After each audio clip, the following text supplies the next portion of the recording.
네, 하나님께서 오늘 저희들에게 주신 말씀은 신약성경 마태복음 21장 1절부터 11절까지 말씀입니다.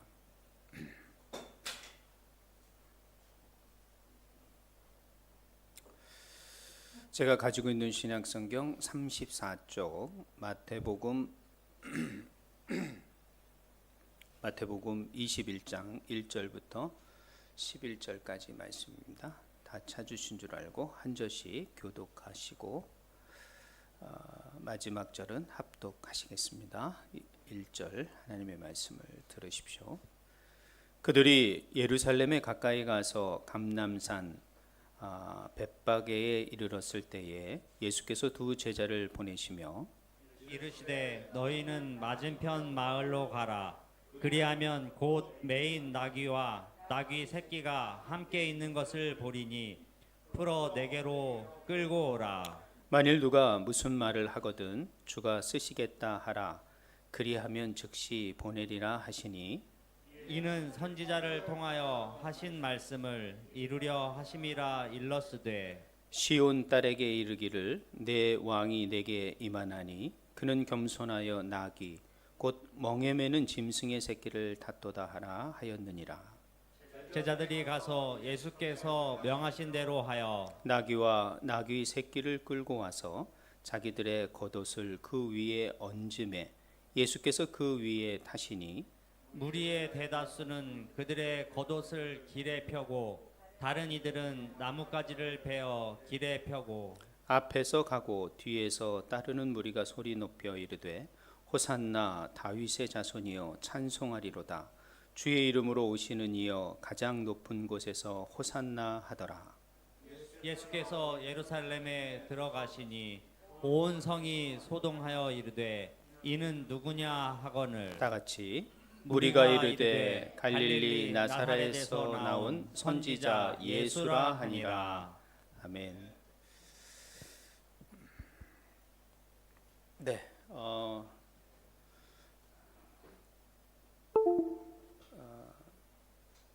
어떻게 설 명절 잘 보내시고 계십니까? 어제가 설 명절이었는데 떡국은 드시고 그러셨는지는 모르겠습니다. 아무튼 다시 한번 주 안에서 새해 복 많이 받으시길 바랍니다. 그래서 주보에도 제가 해놨죠. 중묵남머이. 그래서 제가 베트남에 와서 설을 처음 맞이했을 때 이 말을 얼마나 많이 하고 다녔는지 되지도 않은 발음 가지고 하여튼 그랬던 것 같습니다. 자, 아무튼 그래도 지금은 이제 쪽목남모이가 너무 익숙해져서 그냥 새해 복 많이 받으세요보다는 더 나은 느낌이 들 정도가 됐습니다. 자, 오늘은 이 마태복음 21장 1절에서 11절 말씀 나누는 시간을 좀 갖도록 하겠습니다. 저희들은 지금 마태복음을 강의하고 있습니다. 그래서 특별히 하나님 나라에 대한 말씀으로 작년부터 2023년부터 계속 지금 마태복음을 강의하면서 이제 드디어 21장에 이르렀습니다. 21장의 내용은 드디어 예수님의 마지막 공생의 일주일을 남겨두는 시작점이 됩니다. 그래서 이 마태복음 21장부터 마태복음 마지막까지는 예수님의 이제 일주일간의 내용들이 적혀져 있습니다. 아주 구체적이죠. 그래서 사복음서에서 가장 많이 나오는 내용은 예수님의 예루살렘 입성과 함께 시작되는 일주일, 그 일주일 내용이 사실 가장 많은 내용을 기록하고 있습니다. 그만큼 마지막 일주일의 삶이 또 십자가의 죽으심과 부활과 승천까지의 삶이 얼마나 중요한 내용인가를 사복음서는 더 강조하기 위하여 그 내용을 강조하고 있죠. 자, 오늘은 예수님께서 그 예루살렘에 이제 첫 입성하시는 장면을 통하여 우리가 좀 생각해 보려고 합니다. 자, 그림이 떴죠. 예수님이 저렇게 지금 예수님의 제자들과 예루살렘으로 지금 입성하고 계시는 거예요. 우리가 지난 시간에 예수님이 어디에 이르렀다고 했습니까? 여리고에 이르렀다고 했습니다.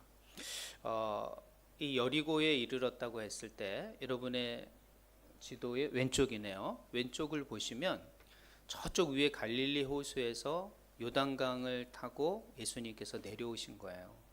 내려오시면서 저기 끝 사해 위에 여리고라는 오래된 도시, 그리고 이것이 유대와 예루살렘으로 올라가는 가장 중요한 길목 도시이기도 합니다. 사실 여리고로 해서 그냥 예루살렘으로 직선으로 예수님이 올라오실 수도 있었습니다. 근데 오늘 1절을 보니까 이렇게 되어 있습니다. 그들이 예루살렘 가까이 가서 감람산 벳바게에 이르렀다라고 오늘 본문 1절은 말하고 있어요. 그럼 벳바게는 어딘가 할 때 이 사해를 타고 내려오면서 좀 더 예루살렘을 사실은 좀 지나치면서 다른 골짜기로 올라가는 길목인 것입니다. 그러니까 어떻게 보면 그냥 여리고에서 바로 예루살렘으로 좋은 산을 넘어서 유대 광야를 넘어서 갈 수도 있는데, 예수님은 특별히 좀 아래쪽으로 내려와서 이 베다니, 벳바게, 그리고 감람산을 통하여 예루살렘 성으로 들어가고 계시다라는 것이죠. 그래서 저는 오늘 이 베다니와 벳바게와 감람산, 이 세 부분에 지나치고 있는 예수님의 모습을 좀 생각해 보려고 합니다. 우연히 예수님께서 그냥 베단이나 벳바게나 감람산을 통해서 가시는 게 아니에요. 이것을 걸쳐서 가시는 이유는 예수님께서 이 땅에 오신 목적과 그의 삶의 방향이 무엇이었는지를 우리들에게 말씀해 주고 있다라는 것이죠. 자, 오른쪽에 거는 누구야? 벤자민을 위해서 제가 넣어놓은 거예요. 영어로 거기 벳바게, 베다니, 뭐 예루살렘 이렇게 보라고 이렇게 한 거예요. 한글로. 저렇게 이제 이해되시죠? 베다니를 거쳐 위로 올라가서 벳바게를 거쳐 밑으로 내려오면서 감람산으로 또 빨간 거 그려져 있죠. 저렇게 해서 이 예루살렘 성으로 들어가는 것을 말합니다. 자, 먼저 첫 번째 이 본문에 예수님이 걸쳐간 이 세 개의 지점이 어떤 내용이 있는가를 좀 생각해 보려고 합니다. 먼저 베단이라는 곳은 많이 들어보셨겠지만 여기에는 마리아와 마르다와 나사렛 집이 있는 곳입니다. 그러니까 어떻게 보면 이 베다니는 좀 가난한 사람들, 소외된 사람들이 있는 지역이에요. 그리고 특별히 여기에는 가까운 곳에 나병촌이 있었습니다. 그러니까 사람들이 이 베다니를 걸쳐서 가고 싶겠습니까? 가고 싶지 않은 거예요. 왜냐하면 나병 환자가 있는 곳을 누가 걸쳐서 예루살렘 성으로 가시겠어요? 전혀 다른 데로 가고 싶어 하죠. 근데 예수님은 이 베다니를 거쳐서 가셨다라는 거예요. 그리고 다시 한번 마르다와 마리아와 나사렛 이 형제들을 만나고 가셨으리라고 생각합니다. 그러면 이곳은 어떤 곳일까요? 사람들이 가지 않는, 정말 소외받고 정말 누군가에게는 정말 버려진 곳을 예수님은 마지막 일주일 예루살렘을 들어가시면서 걸치고 가신다라는 거예요. 그렇기 때문에 우리는 예수님이 이 땅에 왜 오셨느냐? 그것은 바로 소외받고 약자에게 오셨음을 말씀하시는 거예요. 마지막까지 자신의 죽음의 길을 가는 그 길목에서도 예수님은 이 베다니를 꼭 걸쳐서 가시고 계시다라는 거예요. 그런 다음에 어디로 가셨냐면요, 벳바게라는 곳으로 가셨습니다. 이 벳이라는 말은 베들레헴의 벳과 같은 말이에요. 그래서 이 벳이란 말은 집이란 말입니다. 그래서 베들레헴은 떡집이라는 말이고요. 그 다음에 벳바게는 어떤 거냐면 벳이라는 게 집이라는 것이고요. 바게라는 말이 덜 익은 무화과 나무라는 말이에요. 사실 이 계절에는 무화과 나무가 잘 익질 않습니다. 그래서 설 익기 때문에 사람들이 그걸 따지 않아요. 그러나 이곳에는 이 덜 익은 무화과 나무가 많기 때문에 가난한 사람들이 많았어요. 왜? 배고픈 사람들은 아무리 덜 익은 무화과 나무일지라도 다 먹어야 되거든요. 그래서 이곳은 어떻게 보면 참 가난한 사람들이 모여 사는 곳이기도 하다라는 의미예요. 그래서 이 벳박에는 덜 익은 무화과 나무 집이다라는 마을이에요. 그러니까 얼마나 배고픈 사람들이 많았겠어요. 근데 예수님은 이 나병촌인 베다니를 거쳐서 또 어디로 가는 거예요? 이 벳바게를 거쳐서 간다는 거예요.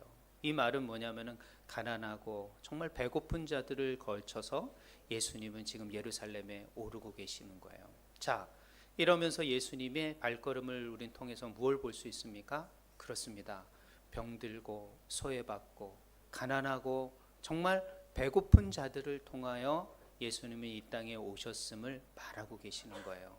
마지막에 이 베다니와 벳바기를 거치며 예루살렘 마지막 그의 십자가를 져야 할 그곳으로 가는 걸음을 이곳을 거쳐서 가고 있다라는 것을 통하여 예수님이 이 땅에 왜 오셨는지를 우리는 기억하면서 우리가 예수님을 따르는 사람이라면 당연히 예수를 믿는 사람이면 이렇게 소외받고 어렵고 가난하고 도움이 필요한 사람들을 향하는 그런 우리의 삶이 되어야 한다는 것이에요. 이 명절에 사실 뭐 다들 가족끼리 지내고 또 이렇게 고향을 가지 않습니까? 그런데 그 중에는 분명히 이 고향을 가지 못하고 또 쓸쓸히 혼자 지내시는 분들, 어렵게 지내시는 분들이 혹 있으리라고 생각합니다. 그들을 향한 우리의 교회와 우리의 손과 발들이 돕는 손길이 있어야 되지 않겠는가, 우린 다시 한번 생각해 봅니다. 그리고 오늘 본문에 보니까 감람산에 이르렀더라 라고 되어 있어요. 이 감람산은 어떤 곳이냐면 참 중요한 곳입니다. 왜냐하면 예수님이 이곳에서 승천하시고요, 다시 너희들이 본 그대로 오시리라 했던 곳이 바로 감람산입니다. 그래서 이 감람산은 예수님이 승천한 곳이기도 하지만 다시 재림할 곳이기도 하다라는 거예요. 그래서 예수님은 이 감람산에서 십자가를 지기까지 밤을 새서 기도하셨던 곳도 바로 감람산, 이 겟세마네였다라는 것을 여러분이 기억하셔야 돼요. 그만큼 예수님께서는 이 베다니와 벳바게와 감람산에 머무르면서 지금 예루살렘 성으로 향하고 있다라는 것이죠. 자, 제가 찍은 사진입니다. 지난 작년 6월에 제가 성지순례 가서 저기가 겟세마네 동산 교회예요. 저 뒤쪽으로 이 감람산이 있습니다. 감람산이 있고 저 겟세마네 교회 옆에 예수님이 저렇게 기도하셨던 돌과 그 형상이 있습니다. 그래서 저 교회를 겟세마네 교회라고 합니다. 저 교회에서 바로 보면 황금의 문이 바로 보입니다. 뭐 한 1km도 안 걸리는 그런 아주 가까운 거리고, 여기서 예수님이 붙잡으셔서 끌려가시는 그 장소이기도 하죠. 자, 그래서 이제 오른쪽에 보시면 저렇게 베다니, 감람산, 기드온 골짜기를 거쳐서 이렇게 올라가게 되어 있습니다. 그래서 예루살렘이 아주 깊은 골짜기를 끼고 높게 있는 산성이기도 합니다. 거기에 저렇게 승천교회입니다. 예수님이 승천한 곳, 그 다음에 이 주기도문 교회가 있고요. 그래서 세계 각국의 주기도문 이 표가 현판이 저기에 다 있습니다. 그 다음에 눈물교회, 예수님께서 눈물을 흘리셨다는, 눈물 흘려 기도했다라는 눈물교회가 있고요. 아까 제가 보여드렸던 겟세마네 교회가 있습니다. 그래서 이렇게 내려오면서 승천교회, 주기도문교회, 눈물교회, 겟세마네까지, 그리고 예루살렘 성으로 들어가는 그런 흐름으로 저렇게 되어 있습니다.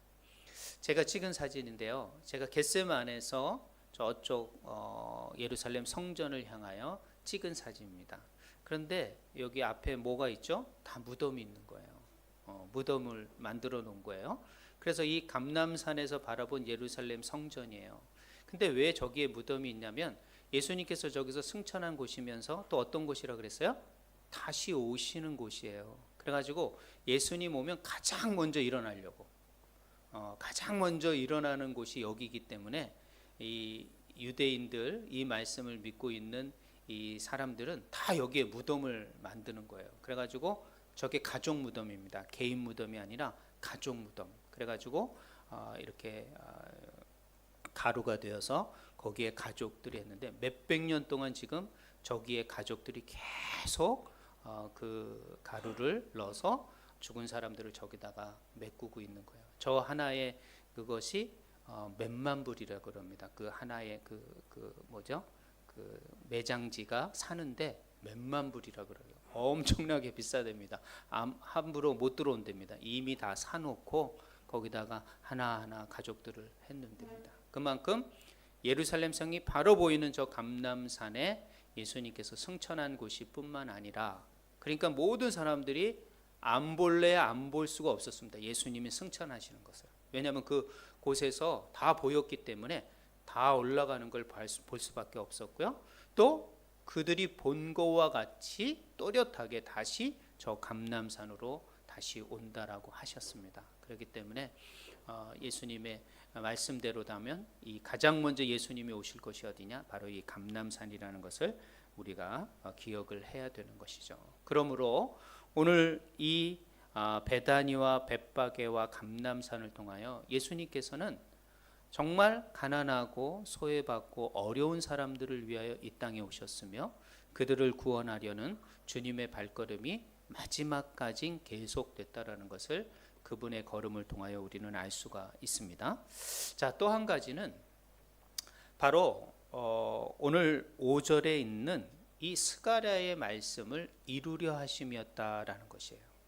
예수님의 모든 발걸음의 모습은 바로 하나님의 말씀을 성취하는 것이었습니다. 하나님의 뜻을 성취하는 것이 예수님이 이 땅에 오신 가장 중요한 모습이었다라는 것이죠. 자, 그러면서 오늘 본문에 어떤 말씀을 하시냐면요, 바로 제자들에게 이 벳바게를 거치면서 뭐라고 말씀하셨냐면, 너희들은 그 벳바게에 묶여 있는 나귀 새끼를 한 마리 가져와라, 이렇게 명령을 했어요. 자, 나귀 새끼를 가져오고 또 그 나귀 새끼를 가져오게 되면 그 사람이 혹 왜 쓰려고 합니까? 라고 하면 주께서 쓰시겠다라고 말을 해요. 자, 그러면서 여러분 성경에 보면 이런 느낌이 있으실 거예요. 주께서 쓰시겠다고 하자. 그러니까 잔말 말고 이거 예수님에게 드려라, 이렇게 생각하시는데, 예수님은 그렇게 사실은 남의 물건을 뺏거나 또 취하시지 않으셔요. 여러분 성경에 보면 1번이라고 써 있는데, 그게 보이실런지 모르겠습니다. 성경에 1번이라고 써 있는데, 그리하면 즉시 보내리라 라고 하고 그 앞에 1번이라고 쓰여져 있어요. 자, 이 말은 뭐냐면 그 주인이 이 나귀가 필요하다 그러면 어떻게 된다? 즉시 돌려보내려 주리라 라는 말이 포함되어 있는 거예요. 그러니까 예수님께서 그 나귀를 가져오면서 뭐라고 말씀하시냐면, 내가 이것을 잠시 쓰는데 다 쓴 다음에는 너에게 다시 이것을 돌려보내주마 라는 말을 꼭 하고 오라고 제자들에게 말했다라는 거예요. 그러니까 예수님은 어떤 뜻을 이루기 위하여 잠시 사용하지만 그것을 반드시 그 사람에게 돌려보내는 일을 주님께서는 분명히 하고 계시다라는 것을 기억해요. 사실은 이 모든 것의 주인이 누구십니까? 예수님이죠. 예수님이 쓰시겠다면 그 누가 사실 그것에 대해서 말을 다 할 수가 있겠습니까? 그럼에도 불구하고 예수님은 이것에 대해서 그 주인에게 다시 돌려주마라고 말을 제자들에게 전하라고 하고 있다라는 것이죠. 그만큼 예수님은 우리의 그런 모든 주권과 우리의 모든 자유를 침해하지 않으신 가운데 하나님의 뜻을 이루어 가시는 것을 알 수가 있습니다.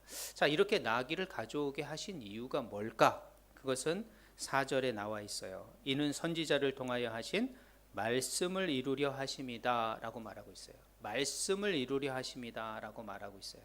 말씀을 이룬다라는 것은 어떤 것일까요? 바로 이 나귀 새끼를 타는 것이 예언된 말씀을 이루려는 것이에요. 자, 어떤 말씀을 이루려고 하실까? 자, 그거는 우리가 한번 안 넘어가네요. 넘어 주시겠어요? 네. 네, 이렇게 두면 마태복음 21장 5절이 이렇게 돼 있어요. 우리가 읽었던 말씀인데요. 시온의 딸에게 이르되 내 왕이 내게 임하나니 그는 겸손하여 낙이 곧 멍에를 매는 짐승의 새끼를 탓도다 하라라는 말이에요. 그런데 이 말씀은 스가랴 9장 9절에 나오는 말씀을 인용한 거예요.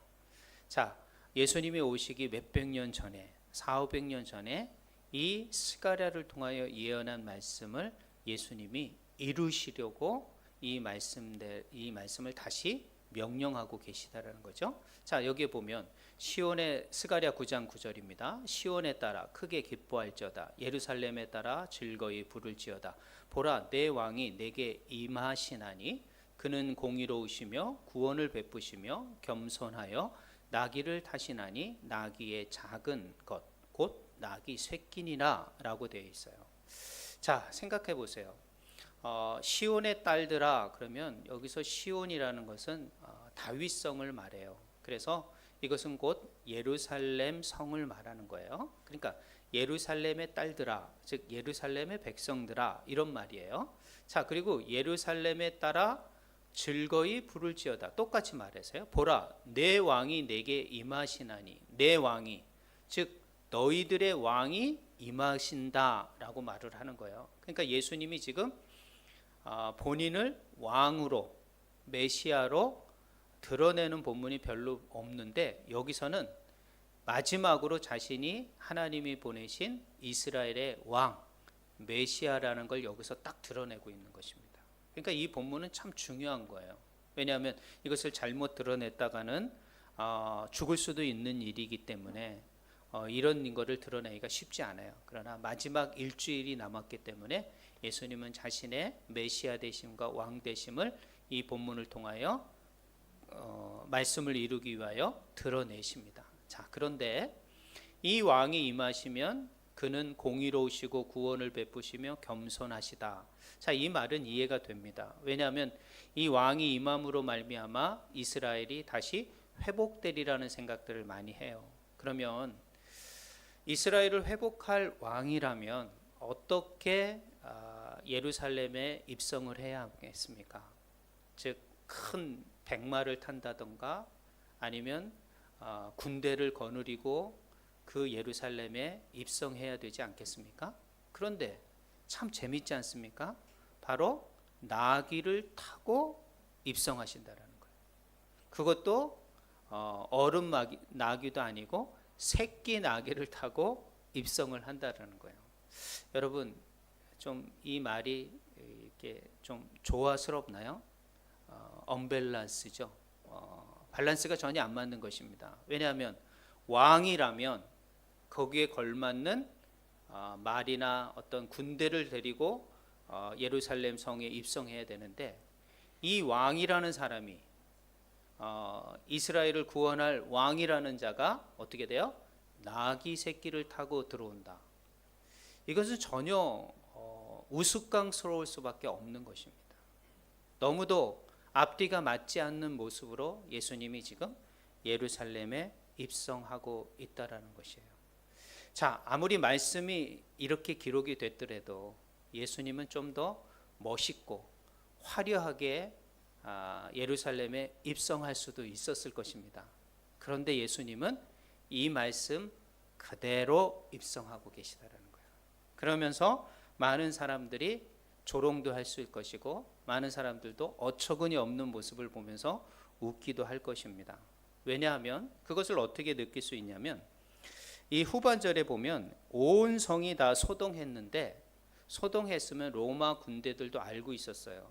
근데 로마 군대들이 딱 보니까 아니 나귀 새끼를 들고 제자들 몇 명하고 여러 사람들이 우르륵 하고 종려나무 흔들고 들어온다는 거예요. 그러니까 이게 도대체 무슨 의미가 있냐는 거예요. 아무 의미가 없는 거예요. 그래서 아무도 관심 갖지 않고 있는 모습으로 예수님이 지금 입성하고 있다라는 것이죠. 그러나 예수님은 그 말씀 그대로 이루기 위하여 행하고 계시다라는 거예요.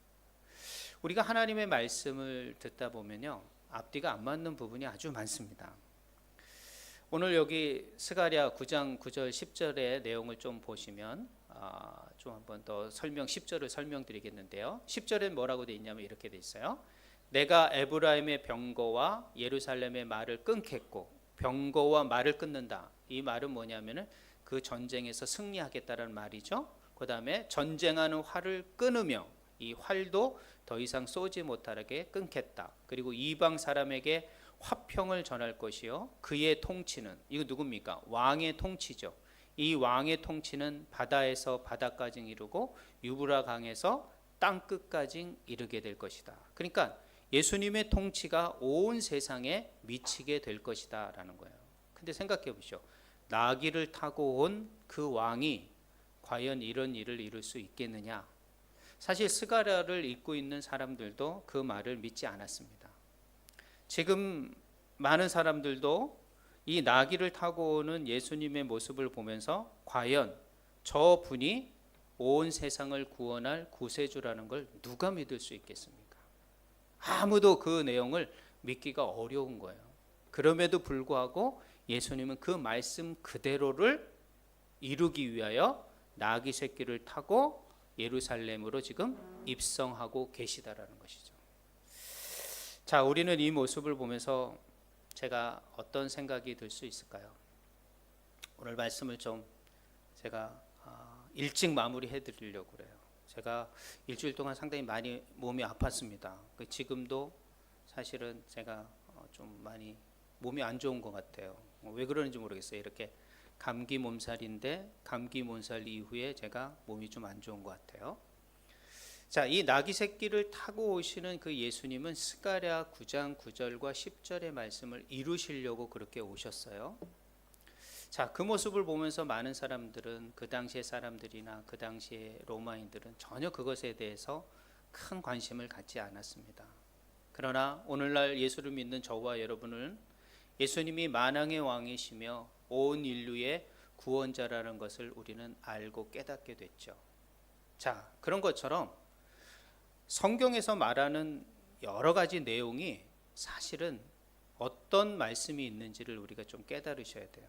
오늘 나귀를 타신 예수님, 어떻게 보면 남들이 보면 초라하고 별 볼 일 아닌 것 같고 우스꽝스러운 모습인 것 같고, 또 그것이 아무리 말씀을 성취하는 것을 따라서 순종했다고 하지만 그것이 과연 그것이 뭐가 그렇게 중요한 것인가라고 생각할 때가 많이 있습니다.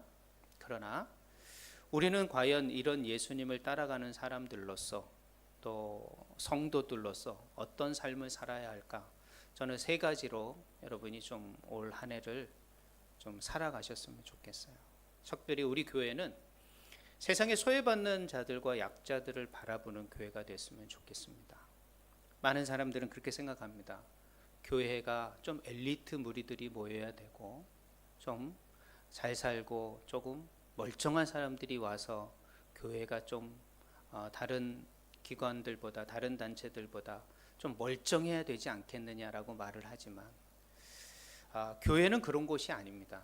교회는 어떤 엘리트를 만들거나 어떤 인류의 사람들을 만드는 곳이 아니라 거기에는 정말 세상에 소외받고 약자들, 정말 병든 자리 모여 하나님의 치유와 회복과 구원함을 맛보는 그런 곳이 교회여야 되지, 교회는 어떤 세상에 잘난 사람들이 모여서 자신의 어떤 힘과 자신의 어떤 재능과 자신의 어떤 재주를 자랑하는 곳이 아니라는 것이에요. 그렇기 때문에 예수님이 이 베다니와 벳바게와 감람산을 통해서 예루살렘에 입성하신 그 예수님의 발걸음을 우리 교회는 반드시 따라가야 되는 것입니다. 두 번째로는 어떻게 보면 왕이라는 사람이 이 나귀 새끼를 타고 예루살렘 성에 입성하시는 그 모습은 참 우스꽝스러운 일입니다. 그러나 성도들은 이런 우스꽝스러운 일에 관심을 가지셔야 돼요. 남들이 관심을 갖지 않는 곳, 남들이 우습게 여기는 것, 남들이 하찮게 여기는 그 일에 좀 더 많은 관심을 가지셔야 합니다. 왜냐하면 세상 사람들은 그런데 관심을 갖지 않기 때문이라는 것이죠. 그러나 주님은 그 우스꽝스러운 일을 통하여 하나님의 뜻을 이루어 가시고 있다라는 것이죠. 여러분, 우스꽝스러운 일들을 도전하십시오. 그것에 좀 더 관심을 가지셔야 됩니다. 이런 일, 야, 너 이런 일 왜 하냐? 아닙니다. 그런 일을 누군가는 해야 되는데 그것이 바로 믿는 사람들이 해야 되는 것이에요. 그것이 꼭 하나님의 말씀과 맞는 거라면, 하나님의 뜻이라면 반드시 해야 되는 것이에요. 그런 얘기가 너무 많지 않습니까? 고난 가운데 기뻐하라. 어떻게 고난 가운데 기뻐할 수 있습니까? 우스꽝스러운 일이에요. 앞뒤가 안 맞는 말이에요. 그러나 우리는 고난 가운데 기뻐해야 됩니다. 항상 감사하라. 어떻게 항상 감사할 수 있겠습니까? 그건 말도 안 되는 일이죠. 그러나 우리는 항상 감사해야 됩니다. 오른밤을 맞았느냐? 왼밤을 대라. 왼밤을 왜 댑니까? 한 대 쳐야죠. 그러나 우리는 오른밤을 대야 되는 것입니다.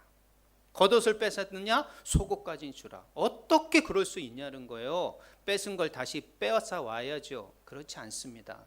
우리는 뺏기는 대로 더 주려고 해야 돼요. 심령이 가난한 자 복이 있나니 천국이 저희 것이다. 어떻게 가난한데 천국이 저희들의 것일 수 있겠습니까? 그러나 우리는 가난하기를 추구해야 되는 것입니다. 그와 같이 세상에는 참 우스꽝스러운 일에 많은 사람들은 외면합니다. 그러나 주님은 이 우스꽝스러운 일을 통하여 주님의 뜻을 이루어가고 있다는 것이에요. 여러분이 주님 안에서 우스꽝스러운 일을 한다고 하지만 결코 주님은 그것을 통하여 하나님의 뜻을 이루어 가심을 믿으시길 바랍니다. 세 번째로는요, 보잘것없는 일에 집중을 하십시오. 많은 사람들은 그거 뭐 아무 쓸데기 없는 일을 뭐하러 하려고 그러냐? 아닙니다. 쓰잘데기 없는 일을 누군가는 해야 된다는 것이죠. 과연 누가 하겠습니까? 우리 교회 공동체가 그런 일마저 하지 않는다면 도대체 이 세상에 보잘것없는 일에 관심을 가질 자들이 누가 있겠습니까? 주님은 이 보잘것없는 일에 많은 관심을 가지셨습니다. 저와 여러분을 한번 생각해 보십시오. 누군가가 여러분에게 얼마나 관심을 갖고 있습니까? 그러나 주님은 저와 여러분을 위하여 십자가에 자신의 몸과 피를 다 쏟아 주셨지 않습니까? 보잘것없는 우리에게 관심을 가지신 예수님이 아니었다면 우리는 절대 구원받을 수 없었으며 또 우리 민족과 우리 이 땅에 있는 많은 사람들이 결코 구원받을 수 없었을 것입니다. 그러므로 여러분, 보잘것없는 일에 관심을 갖고 집중하십시오. 우스꽝스러운 일일지라도 그것이 주님의 뜻을 이루는 것이라면 그것에 관심을 가지십시오. 그리고 올 한 해는 정말 소외받고 어려운 이웃들을 향한 저희들의 공동체의 발걸음이 되시기를 소망합니다. 그것이 올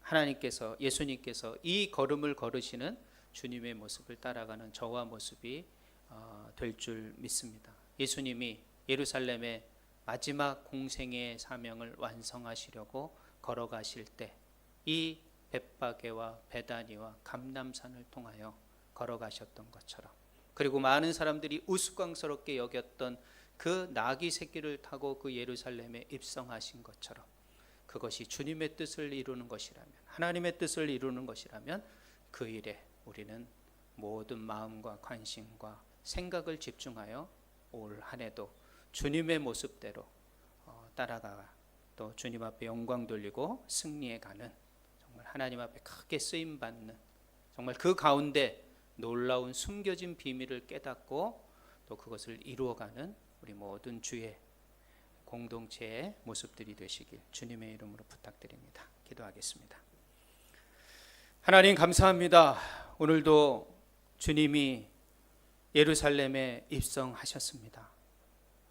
입성하시면서 가장 소외받고 가난하고 보잘것없고 외진 자들을 바라보시며 그 마을을 투벅투벅 걸어 예루살렘에 입성하시고 주님 앞에 감람산에 밤이 새도록 기도하시며 눈물 흘려 마지막까지 십자가를 감당하신 주님, 그리고 주의 말씀, 주의 성경의 뜻을 성취하시려고 나귀 새끼를 타고 예루살렘에 입성하셨던 주님, 그 우스꽝스럽고 그 놀라운 광경을 바라보며 주님 앞에 순종하셨던 주님처럼 올 한 해 하나님, 저희들이 소외받고 약자들에게 좀 더 관심을 갖는 한 해가 되게 하여 주시옵시고, 또 하나님, 저희들에게 하나님의 말씀의 뜻을 이루어가는 한 해가 될 수 있도록, 그런 순종의 한 해가 될 수 있도록 인도하여 주시옵소서.